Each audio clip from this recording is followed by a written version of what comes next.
Diretso karikos pangutana nga gipadangat ni Brad Ricardo Rizani sa San Mateo City 21. Ningon diri verso, dili tanan magatawag nga kanako Ginoo Ginoo makasulod sa gingharian sa langit, kundili kadto lamang nagatuman sa kamabut-on sa akong amahan nga tuwa sa langit. Sa Roma 10:13 verso, nag-ingon usab dinhi, ang tanan nga mosangpit sa ngalan sa Ginoo maluwas.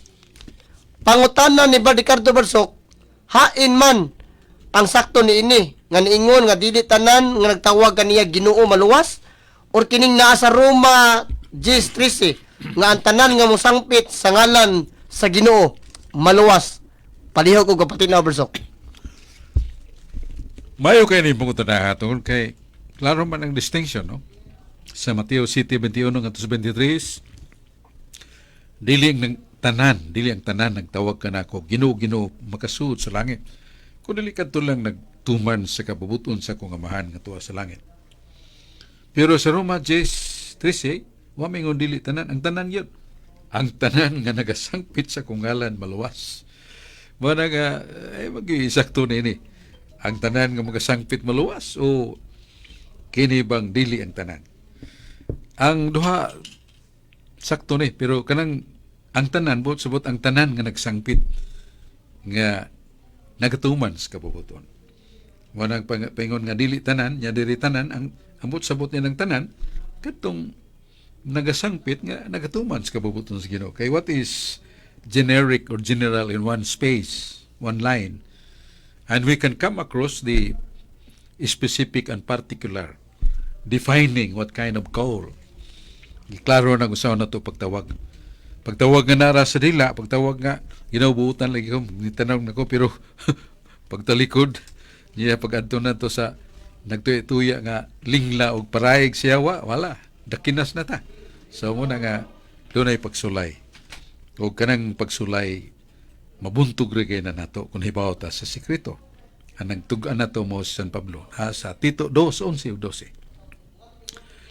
Si San Pablo mingon ni Obispo Tito, nga, gibubuo sa Diyos ang iyang grasya pinagi ni Kristo. Pinagi siyang kamatayon, wagay ang grasya tagsa-tagsa kanato. So, mingon nga, ang grasya, niabot lang katong iyang pagkamatay sa krus dito sa Jerusalem, iyang taga-Jerusalem, tagamtam niya na, the city of Jerusalem, and the town of Bethlehem. Ang city mo ang Jerusalem. The town is Bethlehem. Kaya naman naman ngutan na itong sa city of Bethlehem o city of Bethlehem or town of Bethlehem. Ang city is Jerusalem and Bethlehem is the town of bread. Muna nga nganlan sa Bethlehem kay the word sa kanang Bethlehem meaning the place of bread, dapit kananan tinapay. So balik ko na to nga ang usa ka bahin nga medyo generic o general statement, it could be read another passage defining what is the exact and accurate meaning of ang tanan nga nagasangpit kanako maluwas. Ang tanan nga kanang pagsangpita gikan sa hugot nga pagtuo o kanang hugot nga pagtuo inubanan gyud sa pagbag-os kinabuhi. Kay mo man itong mabasa di sa 3:1 11 si katulong suwat ni San Juan kay doon naman na yung mga gawas ebanghelyo nga gisuwat attributed to John the Evangelist, doon na pag-isay tulo ka letters. Kining katulo niyang suwat na sa versikulo 11 nindot kayo ang pagpahayag nga kinahanglan sa natong hibaw-an matag-usa ka nato kay basig kontento na lang tag mauning pagkatawaga. So, din sa katulong suwat ni San Juan, usar man ikat chapter, dito ta sa versikulo 11, nagingon nga